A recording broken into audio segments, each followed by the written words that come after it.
اللہ وبرکاتہ۔ آئیے بلا تاخیر اس محفل کا آغاز کریں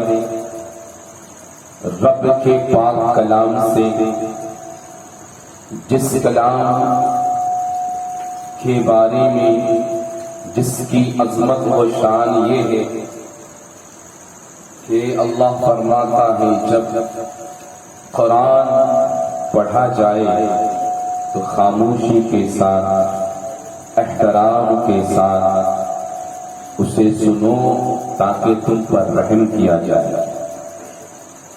تو لہذا خاص کر کرے ننھے منھے بچے خاموشی اختیار کرو اور قرآن پاک کی تلاوت کو ادب سے ملاحظہ کرو۔ یہاں پہ اگربتی ہے گا، اس کو ہٹوا دیجیے اور نیچے سے دھواں آ رہا ہے، یہاں پر دھواں آ رہا ہے، اس طرف کر دیجیے اس کو۔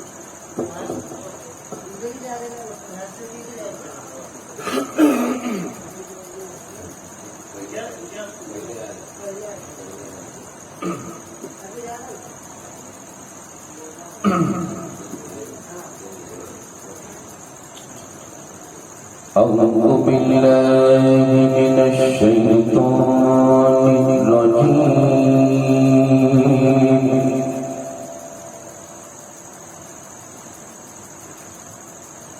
بسم اللہ الرحمن الرحیم۔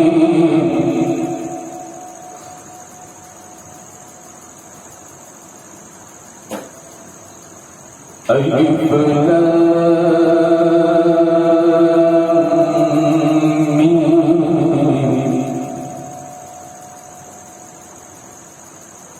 ذلك الكتاب لا ريب فيه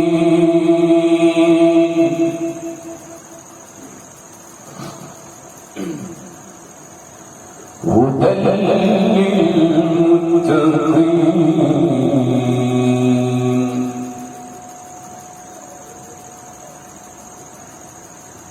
الذين يؤمنون بالغيب ويقيمون الصلاة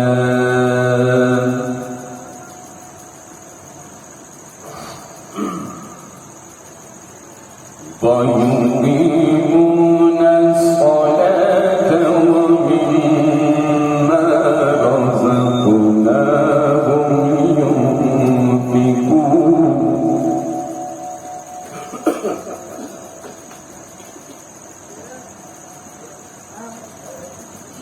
والذين يؤمنون بما أنزل إليك وما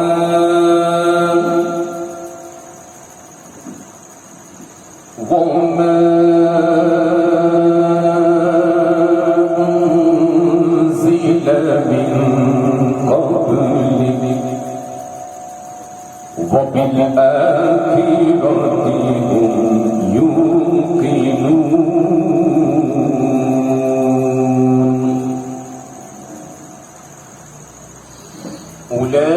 أولئك على هدى من ربهم وأولئك هم المفلحون۔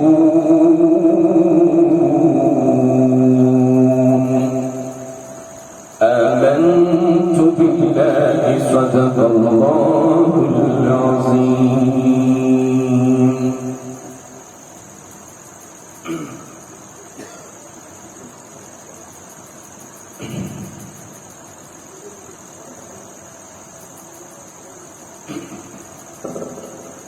عزیزان ملت اسلامیہ، محفل کا آغاز ہو چکا ہے اور سبھی حضرات سے یہ گزارش ہے کہ جلد از جلد تشریف لے آئیے، گفتگو کا آغاز ہونے جا رہا ہے۔ تاکہ شروع سے لے کر آخر تک آپ گفتگو میں بنے رہیں اور جو اہم اور ضرورتاً ماحول کے حساب سے بتایا جائے اسے سماعت کرے اور اپنی آخرت کی تیاری میں لگے، اپنے ایمان کو تازگی عطا کرے۔ تو لہٰذا جلدی سے آ جائیے، بس گفتگو کا آغاز ہونے جا رہا ہے۔ جو سامعین بیٹھے ہیں چست ہو کر بیداری کے ساتھ سنجیدگی کے ساتھ بیٹھے، اس طرح بیٹھے کہ کربلا والے کو بھی ہم پر دیکھ کر رحم آئے اور ہم پر ان کا صدقہ، ان کے خیرات اللہ نچھاور فرمائے۔ یہ ہماری 10ویں نشست ہے۔ انشاءاللہ جہاں تک ہو سکے یہ فقیر آپ کو اہم باتوں کو پہنچانے کی کوشش کرے گا۔ اللہ سے دعا کیجیے کہ اللہ مجھے حق کہنے، آپ کو حق سننے کی توفیق عطا فرمائے۔ الحمد للہ رب العالمین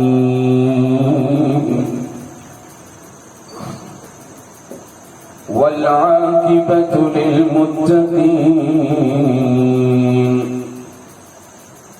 والصلاة والسلام على سید الانبیاء والمرسلین وعلى آلہ وأصحابہ الطاہرین، اما بعد فاعوذ باللہ من الشیطان الرجیم، بسم اللہ الرحمن الرحیم، وَلَنَبْلُوَنَّكُمْ بِشَيْءٍ مِّنَ الْخَوْفِ وَالْجُوعِ وَنَقْصٍ مِّنَ الْأَمْوَالِ وَالْأَنفُسِ وَالثَّمَرَاتِ وَبَشِّرِ الصَّابِرِينَ الَّذِينَ إِذَا أَصَابَتْهُم مُّصِيبَةٌ قَالُوا إِنَّا لِلَّهِ وَإِنَّا إِلَيْهِ راجعون۔ صدق اللہ العظیم وبلغنا رسوله النبي الأمين المتين الكريم، ونحن على ذلك لمن الشاهدين والشاكرين، والحمد لله رب العالمين۔ یا رب بالمصطفى بلغ مقاصدنا واغفر لنا ما مضى یا واسع الكرم، یا رب صل على من حل بالحرم طه الرسول الذي قد خص بالكرم، یا رب آت المنى بحق سيدنا محمد صاحب الآيات والحكم، یا رب سيدنا خير الورى سندا حصل مقاصدنا ذا الجود والكرم، مولانا صل وسلم دائما ابدا على حبيبك خير الخلق كلهم۔ معزز سامعین، میرے عزیزو، دوستو، نونہالو، السلام علیکم ورحمۃ اللہ وبرکاتہ۔ ابھی ہی ایسا محسوس ہو رہا ہے کہ آپ سونے کے موڈ میں ہیں، تو پھر آگے چل کے کیا کریں گے؟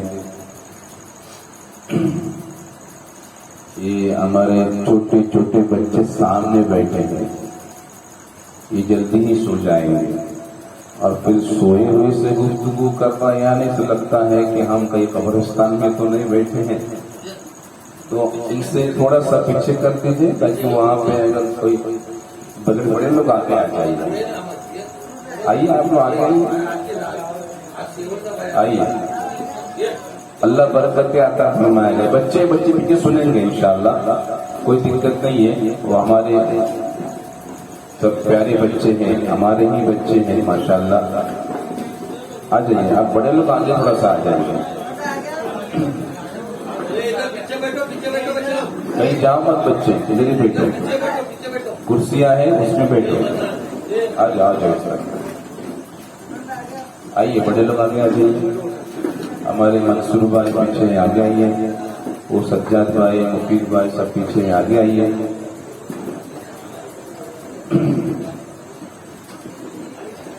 ہمارے حافظ صاحب کے لیے کرسی لائی ہے اوپر.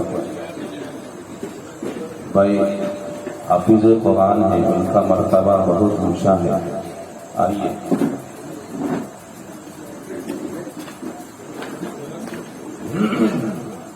آ جاؤ بیٹا, پہلے رکھ لو, بعد میں واپس بار بار جانے آنے کی زحمت مت کرو, بیٹھ جاؤ. رکھ لو آرام سے, کوئی دقت نہیں ہے.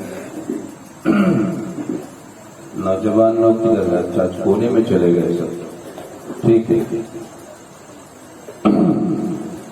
اب آئیے بلا تاخیر, اس سے قبل کہ ہم اپنی گفتگو کو آگے بڑھائیں, ہم اور آپ مل کر عقیدت مندی کے ساتھ محبت بھرے انداز میں گنبد خضرا کو نینوں میں سجا کر, گنبد خضرا کے مکی کو سینوں میں بسا کر, سنہری جالیوں کو ذہنوں میں سجا کر یہ تصور کر کے کہ ہم گنبد خضرا کے سائے میں ہیں, جھوم جھوم کر نبی اور آل نبی کی بارگاہ پر انوار میں درود پاک پڑھ لیجیے. اللہم صلی علی سیدنا محمد وعلی آل سیدنا محمد وبارک وسلم. آپ کے آواز کی آج مجھے ضرورت ہے کیونکہ میری بیٹری پہلے سے ہی تھوڑی ڈاؤن ہے. ایک بار اور جھوم کے پڑھی, اللہم وعلى آلہ وصحبہ وسلم صلاة وسلاما علیک یا رسول اللہ صلی اللہ علیہ وسلم. کل کی نشست میں ہم نے, میرے بچوں دھیان سے سنو, بات نہیں کرنا ہے نا, شانتی سے سنو. ابھی آپ کے ہاتھ میں اگر موبائل دے دی جائے گی تو آپ گھنٹوں گھنٹوں اس میں لگے رہتے ہو, کیونکہ ہماری ہی غلطی ہے. ہم بڑے نے تم کو خراب کر کے رکھے ہیں کہ اس کی لت لگا دیے ہیں. تو لہٰذا آج بھی تمہیں وہی اپنانا ہے کہ گھنٹے رہے 2 گھنٹے جب سننا ہے تاکہ دوسرے کو خلل نہ ہو. دھیان سے سنو جو باتیں بتائی جائے گی, ٹھیک ہے. ہم نے کل کی نشست میں یہ سنا کہ امام عالی مقام اپنے کارواں کے ساتھ, قافلے کے ساتھ 72 اہل بیت اطہار کے ساتھ, 72 نوجوانوں کے ساتھ کربلا کی سرزمین پر پہنچ گئے.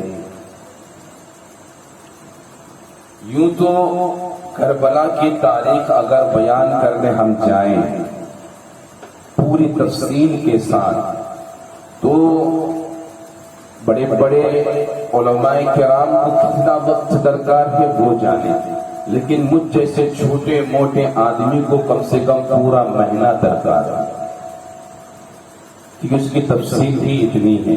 ہر ایک باریکی اور ہر ایک چیز پر روشنی ڈالنے جائے تو, لیکن ہم نے 10 دن کے اندر, آج 10ویں نشست ہے, بہت ساری اہم باتوں کو سماعت کر لیے. آج ہمیں دیکھنا ہے کہ کربلا کی سرزمین پر کیا ہوا, ہم نے اب تک کیوں ہوا, یہ ساری باتوں کو سماعت کر لیے. اب جو ہوا اسے سننا ہے, اور مجھے امید ہے, دیکھیے یہ تو خرابی ہے, آپ لوگ وہاں کیوں دیکھ رہے ہیں, میں یہاں بیٹھا ہوں، بالکل مت ذہن بٹ پڑیے، آپ اس طرف میری طرف متوجہ ہو جائیں. آج مجھے کچھ گھنٹے کے لیے دے دیجیے، آپ لوگ میرے حوالے ہو جائیے، صرف بس بیدار رہیے. رہے گا نا تو کہیں گرے مل جائے گا. تو آپ میری طرف متوجہ ہو جائیے. کربلا کی سرزمین پر امام عالی مقام جب پہنچے، میں اس سے پہلے کل کی نشست میں دو باتیں تاریخ کے مطالعے کے حوالے سے میں نے نام آگے پیچھے لے لیا، میں اس کی اصلاح کر دوں. کبھی کبھی ایسا ہوتا ہے کتاب کے اندر، کیونکہ اسکرین وغیرہ پر جب مطالعہ کرتے تو حروف صاف نہیں ہوتا ہے، تو تھوڑی بہت تاریخ میں آگے پیچھے ہو جاتی ہے. میں نے کل آپ کو امیر مکہ کا نام عمر بن سعد بتایا تھا. عمر بن سعد نے عمر بن سعید ان کا نام ہے. اور ایک نام یہ بتایا تھا امام عالی مقام کی بیٹی کا نام زینب. زینب ان کے بہن کا نام تھا، ان کی بیٹی کا نام سکینہ ہے. یہ دو باتوں کو دھیان میں رکھیے گا. کربلا کی سرزمین پر جب امام عالی مقام پہنچے تو ان سے ان کے بیٹے علی اکبر نے سوال کیا کہ ابا حضور، اس جگہ سے آپ پناہ کیوں مانگتے ہیں؟ میرے امام عالی مقام نے ارشاد فرمایا کہ تمہارے جد امجد حضرت علی جب جنگ صفین سے، کل میں نے حنین کا نام لیا تھا غلطی سے، جنگ صفین سے واپس لوٹے، یہاں پر نماز فجر ادا کی تو انہوں نے یہاں کی مٹی کو اٹھا کر سونگنا شروع کیا. تو ان کے ساتھیوں نے پوچھا آپ یہاں کی مٹی کیوں سونگ رہے ہیں، یہ کون سی سرزمین ہے؟ تو آپ نے ارشاد فرمایا یہ کربلا کی سرزمین ہے، وہ سرزمین ہے جہاں پر میرے بیٹے حسین کو شہید کر دیا جائے گا. امام عالی مقام جب کربلا پہنچے، کربلا میں 72 جوانوں کے ساتھ، اہل و عیال کے ساتھ خیمہ زن ہوئے. محرم الحرام کا مہینہ تھا، سن ہجری 61 تھی، کیونکہ سال شروع ہو چکا تھا. سفر شروع کیے تھے ذی الحجہ کے مہینے میں، سن ہجری 60 میں پہنچے سن ہجری 61 محرم الحرام کے مہینے میں. جو یہ کربلا پہنچے، دوسرے ہی دن عمر بن سعد 4000 لشکروں کے ساتھ، سپاہیوں کے ساتھ، ایسے سپاہی جو اسلحہ سے مسلح تھے، جو ہتھیاروں سے لیس تھے، آ کر امام عالی مقام کے سامنے اپنے خیمے زن کر لیا اور روبرو مقابل میں آ کر کھڑا ہو گیا.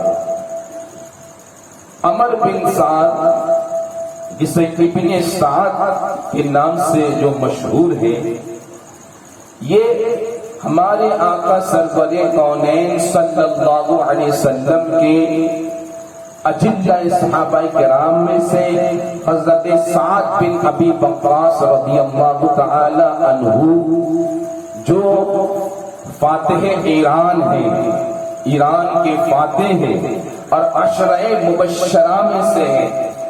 ایسے صحابی ہیں جو عشرہ مبشرہ میں سے ہیں. عشرہ مبشرہ ان صحابیوں کو کہا جاتا ہے جن کو میرے نبی نے دنیا میں ہی جنت کی بشارت دی ہو، جن کو ضمانت دی ہو کہ تم جنتی ہو، اور اے لوگوں تمہیں اگر جنتی دیکھنا ہے تو انہیں دے دے. ایسے صحابی سعد بن ابی وقاص کا یہ بیٹا عمر بن سعد لیکن چونکہ اس کی بدنصیبی نے، دنیا کی حرص اور لالچ نے، دنیا کی مال و دولت کی لالچ میں، اقتدار کی ہوس نے اس کی تقدیر کو بدل دیا تھا اور یہ بدنصیب ہو چکا تھا۔ ہوا یوں کہ سبب یہ ہوا کہ قرضوں نے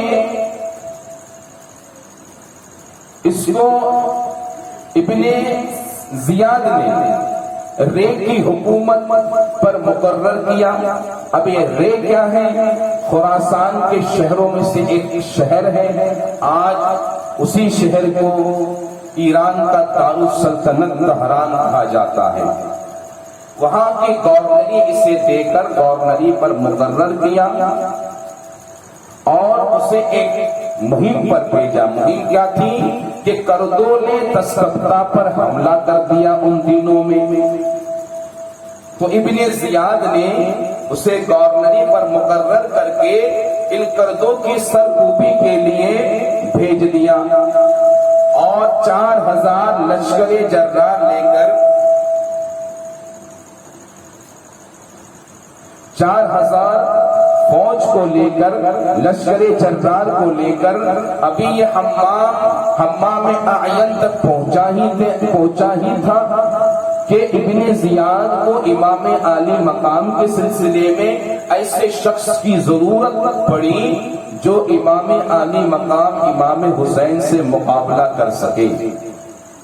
فوراً اسے واپس بلا کر اسے حکم دیا کہ تم پہلے امام عالی مقام سے مقابلہ کرو، اس کے بعد عہدے پر فائز ہونا اور پھر دوسرے مہم پر چلے جانا۔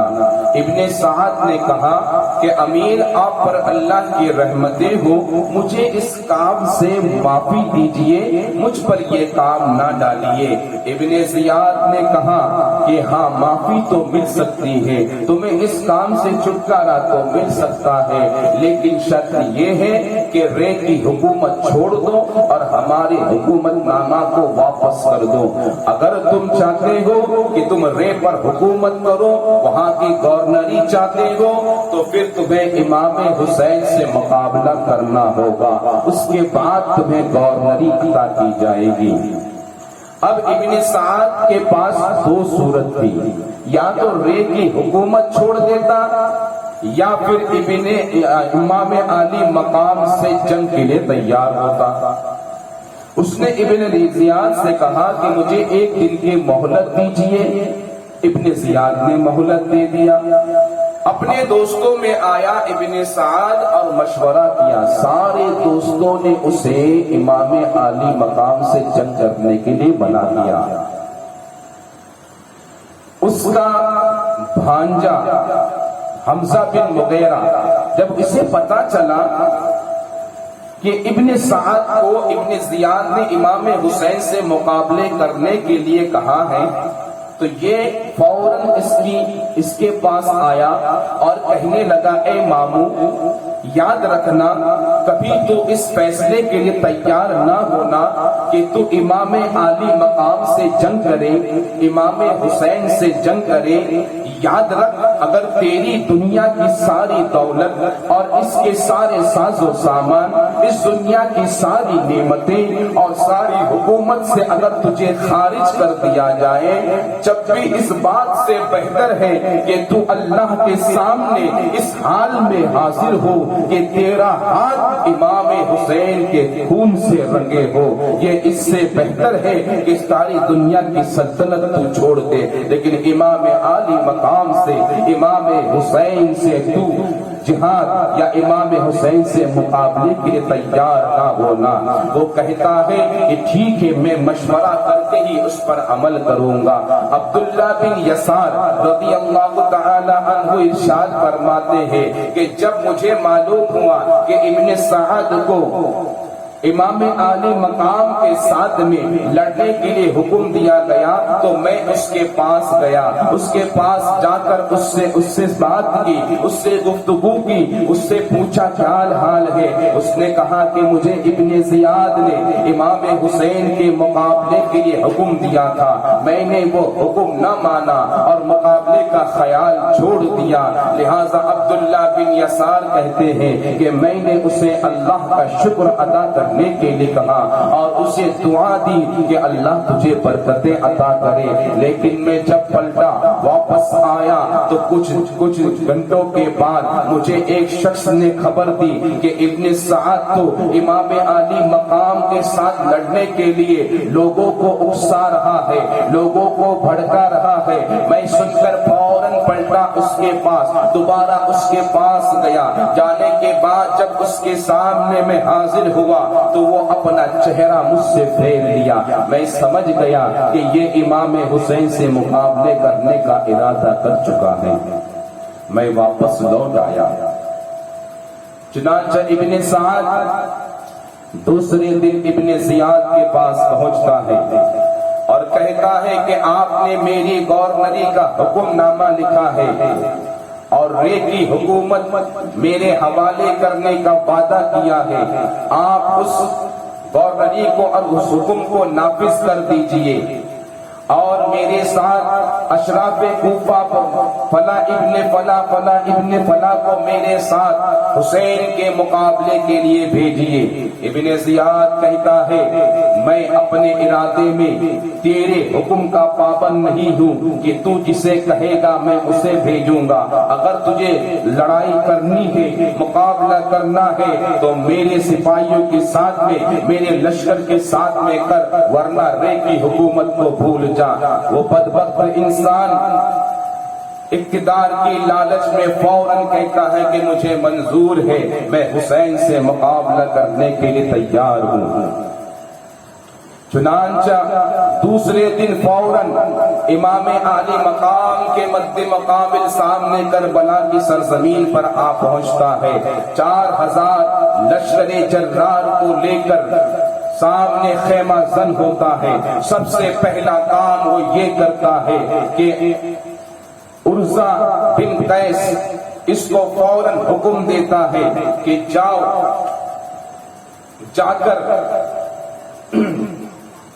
امام حسین سے پوچھ کر آؤ کہ وہ کس لیے یہاں پر آئے ہیں، کس بنا پر یہاں پر آئے ہیں، کیا مقصد لے کر آئے ہیں۔ اور عرضہ کہتا ہے میں نہیں جا سکتا ہوں امیر، آپ کا حکم نہیں مان سکتا ہوں، کیونکہ میں ان لوگوں میں سے ہوں جنہوں نے امام عالی مقام کو، حسین کو خط لکھ کر یہاں بلایا تھا، میں کون سا منہ لے کر ان کے سامنے جاؤں، لہٰذا اس نے انکار کر دیا۔ پھر ابن سعد بڑے بڑے رئیسوں کے پاس گئے، لشکر کے اندر سبوں سے مخاطب ہو کر یہ کام کرنے کے لیے کہا، ساروں نے یہی جواب دیا کہ ہم انہی میں سے ہیں جنہوں نے خطوط بھیج کر امام حسین کو بلایا، اب حسین کے سامنے ہم کون سا منہ لے کر جائیں گے۔ اس سے پتا چلتا ہے کہ سامنے جو لشکر جرار تھے، جو لڑنے کے لیے تیار تھے، امام کے مد مقابل میں تھے، امام سے دشمن بنے ہوئے تھے، یہ وہی لوگ ہیں جنہوں نے کوفہ بلانے کے لیے امام سے جھوٹے وعدے کیے تھے، امام سے محبت کا دعویٰ کیے تھے، امام کی نصرت اور حمایت کرنے کا دعویٰ کیے تھے۔ آج وہی لوگ ہیں ان کے ہی مقابل میں کھڑے ہیں، ان سے لڑنے کے لیے تیار ہے۔ لہٰذا ان باتوں کو دیکھ کر کثیر ابن عبداللہ یہ تیار ہوا، یہ کہتا ہے کہ یہ کام میں کروں گا، مجھے حکم دے، اور صرف یہی کام نہیں بلکہ میں تو ایک ہی بار میں حسین کے سر کو تن سے جدا کر کے تیرے قدموں میں لا کر ڈال سکتا ہوں۔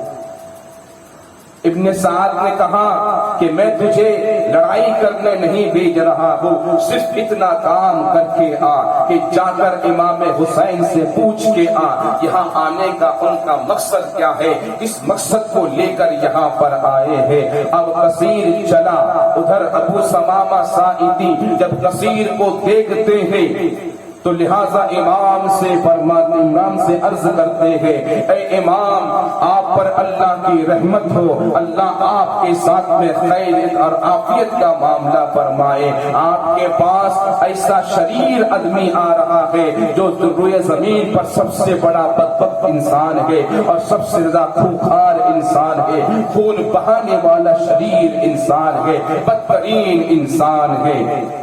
لہذا اتنے میں کثیر خیمہ حسین کے پاس پہنچ جاتا ہے۔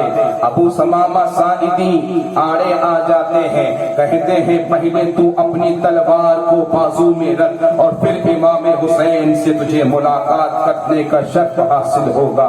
وہ کہتا ہے خدا کی قسم یہ ہرگز نہیں ہو سکتا کہ میں تلوار بازو میں رکھ دوں۔ پھر ابو ثمامہ کہتے ہیں کہ جب اتنا نہیں کر سکتا ہے تو میں تیرے تلوار کے قبضے پر ہاتھ رکھتا ہوں، اس صورت میں تو امام کے پاس پیغام پہنچا دینا۔ وہ کہتا یہ بھی خدا کی قسم ہرگز نہیں ہو سکتا، ایک قاصد کے طور پہ آیا ہو، پیغام لایا ہو، پیغام سنو گے تو بہتر ہے ورنہ واپس لوٹ کر جاؤں گا۔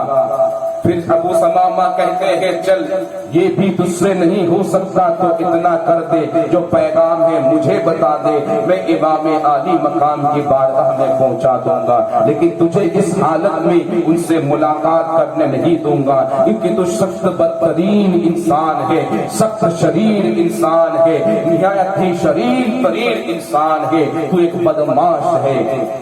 اتنا سننا ہوتا ہی وہ غصے میں لال پیلا ہو جاتا ہے اور بنا پیغام پہنچائے واپس لوٹ جاتا ہے اور ابن سعد کو سارا معاملہ بتا دیتا ہے۔ ابن سعد یہ سننے کے بعد پھر قرہ بن قیس حنظلی کو اس کام کا حکم دیتا ہے کہ یہ کام تم کر سکتے ہو۔ اب قرہ نکلا، جو ہی قرہ نکلا خیمہ حسین کی طرف، امام عالی مقام جب اس کو دور سے دیکھتے ہیں تو اپنے انصار سے پوچھتے ہیں کیا تم میں سے کوئی ہے کہ جو شخص آ رہا انہیں سے جانتا ہے؟ تو حضرت حبیب بن مظاہر کہتے ہیں کہ میں جانتا ہوں اے امام، یہ بنو حنظلہ سے تعلق رکھتا ہے اور یہ میری بہن کا بیٹا ہے۔ میں تعجب کرتا ہوں، میں تو اسے عقیدت مند سمجھ رہا تھا، اہل بیت اطہار سے محبت کرنے والا سمجھ رہا تھا، لیکن یہ بدبخت اور شقی نکلا۔ اتنے میں قرہ پہنچ جاتا ہے امام علی مقام کی بارگاہ میں، سلام عرض کرنے کے بعد ابن سعد کا پیغام دیتا ہے کہ آپ کس مقصد کے تحت یہاں پر آئے ہیں؟ انہوں نے پوچھا ہے، امام علی مقام ابن سعد کے سوال پر جواب دیتے ہیں جا کے کہہ دو تمہارے امیر سے، ابن سعد سے کہو کہ میں آیا نہیں ہوں، مجھے بلایا گیا ہے، لوگوں نے خطوط بھیج کر مجھے یہاں پر بلایا گیا ہے، میں خود سے نہیں آیا ہوں، اور اگر ان لوگوں کو، اگر ان شہر والوں کو، اہل کوفہ کو اگر میرا آنا ناپسند ہے تو مجھے کہہ دے، میں اپنے جہاں سے آیا وہاں چلا جاؤں گا، واپس لوٹ جاؤں گا، لیکن میں آیا نہیں ہوں، مجھے ان لوگوں نے بلایا ہے۔ لہٰذا ابن سعد کے اس سوال کے جواب کو سن کر قرہ لوٹ رہا تھا۔ حبیب بن مظاہر کہتا ہے ارے اور نادان بدبخت انسان، کیا تو ان نفوس قدسیہ کے مقابل ان بدماشوں کے ساتھ جنگ کرنے والا ہے؟ تجھے تو اپنی قسمت پر رونا چاہیے، تجھے تو یہ کرنا چاہیے کہ تو ان نفوس قدسیہ، ان معزز ترین اشخاص کے ساتھ میں مل کر لڑتا، جن کے بزرگوں کے صدقے میں، جن کے نانا کے صدقے میں، جن کے بزرگوار کے صدقے میں، جن کے والدین کے صدقے میں ہمیں عزت اور ایمان سے اللہ نے نوازا۔ قرہ کہتا ہے میں جس کے ساتھ میں ابھی ہوں، پہلے اسے حسین کا پیغام پہنچاؤں گا، بعد میں سوچوں گا مجھے کیا کرنا ہے۔ ابن سعد کے پاس قرہ امام علی مقام کا جواب لے کر جاتے ہیں، چونکہ ابن سعد حالانکہ یہ مظاہر کو دیکھ رہا تھا کہ یہ مقابلے کے لیے آ چکا تھا، لیکن دل میں سوچ رہا تھا کسی طریقے سے، کسی بہانے سے یہ جنگ رک جائے اور میں اس آزمائش سے بچ جاؤں، لیکن اس کی بدنصیبی مقدر بن چکی تھی، لہٰذا وہ سوچتا ہے کہ میں کیوں نہ اس سوال جواب کو ابن زیاد کو لکھ بھیجو۔ ابن زیاد کے پاس خط بھیجتا ہے۔ جب ابن زیاد اس خط کو پڑھتے ہیں، پڑھنے کے بعد جب سوال و جواب کو سنتے ہیں کہ سعد نے جب مقصد پوچھا ابن سعد نے، تو امام حسین نے یہ جواب دیا کہ میں آیا نہیں، مجھے بلایا گیا ہے، اگر ناگوارا ہوں تو پھر واپس لوٹ کر جاتا ہوں۔ یہ سننا تھا۔ اب ابن زیاد کہتا ہے واہ کیا بات ہے، اب جب ہمارے پنجوں میں جکڑا گیا ہے تو بھاگنے کا راستہ اختیار کر رہا ہے، لیکن یاد رکھ حسین تجھے اب بھاگنے کا راستہ نہیں ملے گا۔ اس کے بعد ابن زیاد خط کا جواب لکھتا ہے، سعد کے پاس بھیجتا ہے ابن سعد کے پاس۔ ابن سعد کو کہتا ہے اے ابن سعد، عمر بن سعد تمہارا خط میں نے پڑھا، تمہارا لکھا ہوا مضمون میں نے پڑھا، لیکن یاد رکھو میں تمہیں وہاں پر بھیجا ہوں امام حسین سے پشت پناہی کرنے کے لیے نہیں بھیجا ہوں۔ تم امام حسین سے سختی کرو اور اسے حکم دو کہ سب سے پہلے تو یزید کے ہاتھ میں بیعت کر لے، اپنی گردن کو جھکا لے، تو ہم تمہارے ساتھ میں پھر جو کرنا ہے وہ ہم کریں گے، تم سے جس طرح پیش آنا ہے اس طرح پیش آئیں گے، ابھی تمہیں بھاگنے کا موقع نہیں ملے گا۔ ابن سعد نے جب یہ خط پڑھا ابن زیاد کا تو اسے یہ یقین ہو گیا تھا کہ ابن زیاد امن اور عافیت کو نہیں ترجیح دے رہا ہے، وہ نہیں چاہتا ہے کہ امن ہو اور صلح ہو۔ اتنا سوچنا تھا کہ فوراً ابن زیاد کا دوسرا خط لے کر قاصد پہنچ جاتا ہے۔ اس خط میں لکھا ہوتا ہے اے ابن سعد فوراً امام حسین کے خیموں اور نہر فرات کے بیچ میں سپاہیوں کو حائل کرو، یہاں تک سختی کرو کہ خیمہ حسین کے اندر ایک بوند پانی نہر فرات سے نہیں جانا چاہیے، سپاہیوں کو حائل کر دو، وہاں پر دیوار بنا کر کھڑا کر دو۔ اتنا سننا ہوتا ہے کہ ابن سعد عمر بن حجاج کو 500 سپاہیوں کا افسر بنا کر نہر فرات اور خیمہ حسین کے بیچ میں کھڑا کر دیتا ہے۔ 500 سپاہی 5000 سپاہی 500 سپاہی وہاں پر موجود ہے اور اس کا افسر بنا ہوا ہے عمر بن حجاج وہاں پر موجود ہے۔ اب نہر فرات اور خیمہ حسین کے درمیان میں یہ لشکر موجود ہے، پانی کا ایک بوند بھی وہاں نہیں جا رہا ہے۔ اللہ الصمد اتنا ہوتا ہے۔ اس کے بعد پھر میرے امام عالی مقام حضرت ایک صحابی حضرت